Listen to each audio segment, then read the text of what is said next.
Doctor Mohan, sugar patients fruits తినచ్చా తినకూడదా? తినచ్చు, హ్యాపీగా తినచ్చు. 250 గ్రామ్స్, పావు కిలో వరకు మంచిగా తినచ్చు. కొంచెం ఎక్కువైనా పర్వాలేదు. ఎలాంటివి తినాలి, ఎందుకు తినాలి? ఎలాంటివి తినాలి అంటే మనకి బనానా ఉంది, దేశవాళీ అరటిపళ్ళు అంటాం, అవి తినాలి. పెద్ద పెద్ద అరటిపళ్ళు తినకూడదు, పొడవుగా ఉంటాయి, పెద్దవి తినకూడదు. చిన్న అరటిపళ్ళలో సి విటమిన్ ఎక్కువ ఉంటుంది, న్యూట్రియంట్స్ ఎక్కువ ఉంటాయి. ఇది కొంచెం దోరగా ఉండాలి, బాగా ముగ్గినవి తినకూడదు.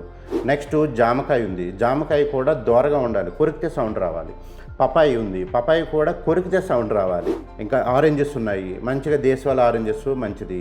కోకోనట్ వాటర్ ఉంది, కోకోనట్ వాటర్ కూడా చప్పగా ఉండాలి, స్వీట్గా ఉన్నది కాకుండా చప్పగా ఉన్నవి తీసుకోవాలి. దోరగా పళ్ళు ఇవన్నీ ఎందుకు చెప్తున్నానంటే, దోర పళ్ళులో ఫైబర్ ఎక్కువ ఉంటుంది, న్యూట్రియంట్స్ ఎక్కువ ఉంటాయి. మనకి బాగా ముగ్గిన వాటిలోనూ ఫైబర్ తక్కువ ఉంటుంది, న్యూట్రియంట్స్ తక్కువ ఉంటాయి, ఫ్రక్టోజ్ ఎక్కువ ఉంటుంది. షుగర్ పేషెంట్స్లో ట్యాబ్లెట్స్ యూజ్ చేయడం వల్ల వాళ్ళకి కాన్స్టిపేషన్ ఉంటుంది, మలబద్ధకం, మోషన్ ఫ్రీగా రాదు, మంచిగా డైజెషన్ అవ్వడానికి ఫ్రూట్స్లో వల్ల ఏంటంటే మంచి న్యూట్రియంట్స్ వస్తాయి, మంచి ఫైబర్ వస్తుంది.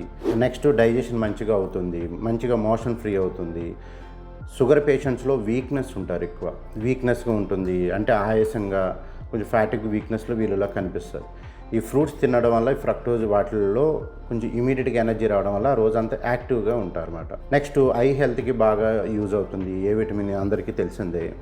అంటే మనకి వీళ్ళకి ఐ సైట్స్ ఇవన్నీ రావడము, బ్లడ్ సర్క్యులేషన్, హార్ట్కి మంచి హెల్దీ ఫుడ్. అంటే మనకి ఈ న్యూట్రియంట్స్ ఎక్కువ ఉంటాయి, మినరల్స్ ఉంటాయి, ఇందులో ఎక్కువ ఉంటాయి విటమిన్స్ అవన్నీ కూడా. నెక్స్ట్ ఫైబర్ కూడా ఎక్కువ ఉంటుంది. కాబట్టి ఎవ్రీడే కంపల్సరీ తీసుకోవాలి ఫ్రూట్స్, మంచిది, కంపల్సరీ మస్ట్గా తీసుకోవాలి, వాడాలి కంపల్సరీ. ఇలాగ ఈ టైప్లో తీసుకుంటే హెల్తీగా ఉంటారు. Thank you.